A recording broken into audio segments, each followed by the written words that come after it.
तो आज हम बात करेंगे भैरवपुर गांव की उस डरावनी कहानी के बारे में, जहां एक ऐसी आवाज थी जो पीछा नहीं छोड़ती थी और जिसने पूरे गांव को अपने खौफ में जकड़ लिया था। चलिए, इस रहस्य की परतों को एक एक करके खोलते हैं। कहानी की शुरुआत ना बस इसी एक एहसास से होती है, एक ऐसा रहस्य जो हवा में कानाफूसी करता है, एक ऐसी आहट जो सुनाई तो देती है पर दिखती नहीं।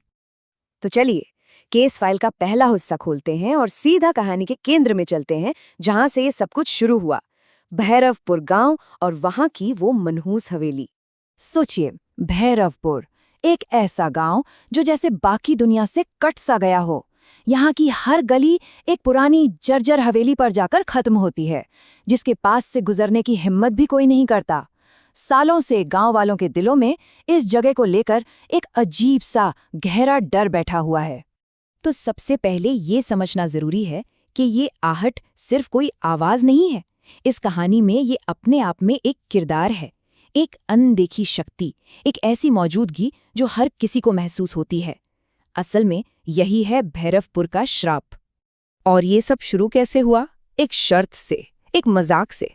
रीना, जो गांव में नई नई आई थी, उसने दोस्तों की चुनौती मान ली और उस हवेली में अकेली चली गई।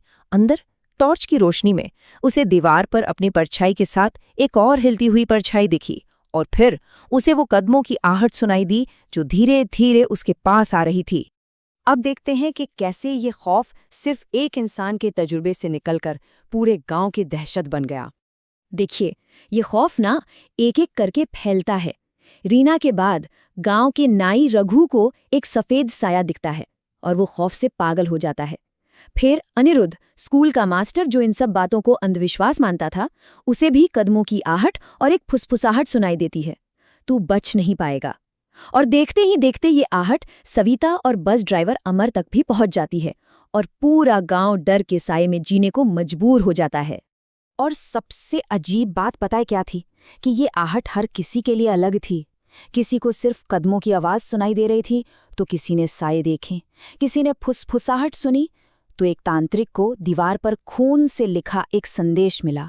मतलब तजुर्बे अलग अलग थे, लेकिन सबके पीछे वजह एक ही थी। कहानी में अब आता है एक बड़ा मोड़, जब कुछ लोग डरने की बजाय इसका सामना करने का फैसला करते हैं और इस खौफ की जड़ तक पहुंचने की ठान लेते हैं। खासकर रीना, जो इस श्राप की पहली शिकार थी, अब वो चुप नहीं बैठने वाली थी। उसका डर अब एक तरह की जिद में बदल गया था। उसने तय कर लिया कि वो इस आहट के राज का पर्दाफाश करके ही रहेगी, और इसके लिए उसने एक छोटी सी टीम बनाई। इस टीम में 3 लोग थे और हर कोई एक अलग नजरिए का प्रतीक था। रीना, जो पहली गवाह थी, अनिरुद्ध, जो पहले संशयवादी था लेकिन अब एक आस्तिक बन चुका था, और डीसीपी अरविंद, जो हर चीज को सिर्फ तर्क और सबूत की कसौटी पर परखता था। और फिर जब डीसीपी अरविंद अकेले हवेली की जांच कर रहे थे, एक अजीब साफ आवाज उन्हें रास्ता दिखाती है, तहखाने का रास्ता। और इसी अलौकिक बुलावे पर ये तीनों उस हवेली के दिल में, उसके सबसे गहरे और अंधेरे राज तक पहुंचने के लिए निकल पड़ते हैं। और यहीं से कहानी अपने क्लाइमैक्स पर पहुंचती है, जहां सदियों से दबा एक राज बाहर आने वाला था और उस आहट की असली वजह पता चलने वाली थी। वो जगह थी तहखाना, ठंडा, सीलन भरा और मौत की खामोशी से लबरेज। सारे जवाब यहीं पर छिपे थे। जैसे ही वो तहखाने में उतरते हैं, दीवार पर खून से लिखी एक चेतावनी उनका स्वागत करती है। आहट से बचना नामुमकिन है।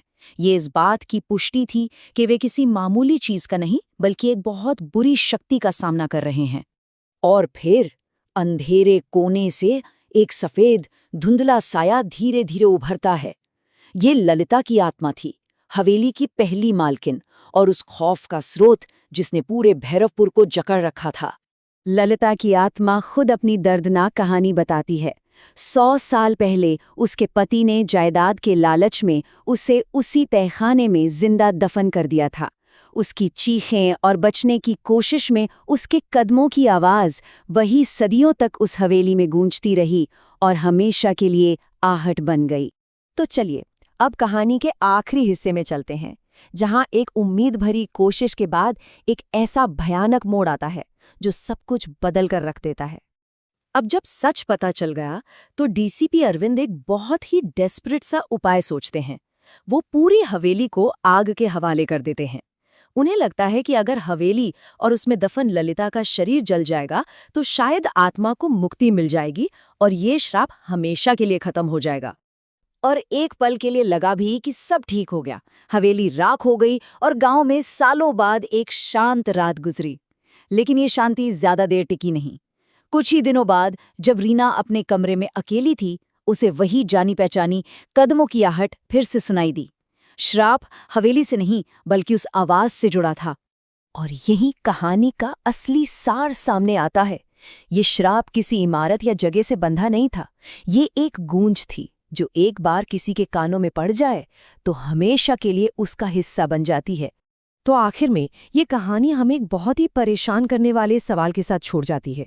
क्या आहट सिर्फ एक आवाज है या एक अनदेखा साया जो एक बार सुन ले तो हमेशा के लिए पीछे लग जाता है?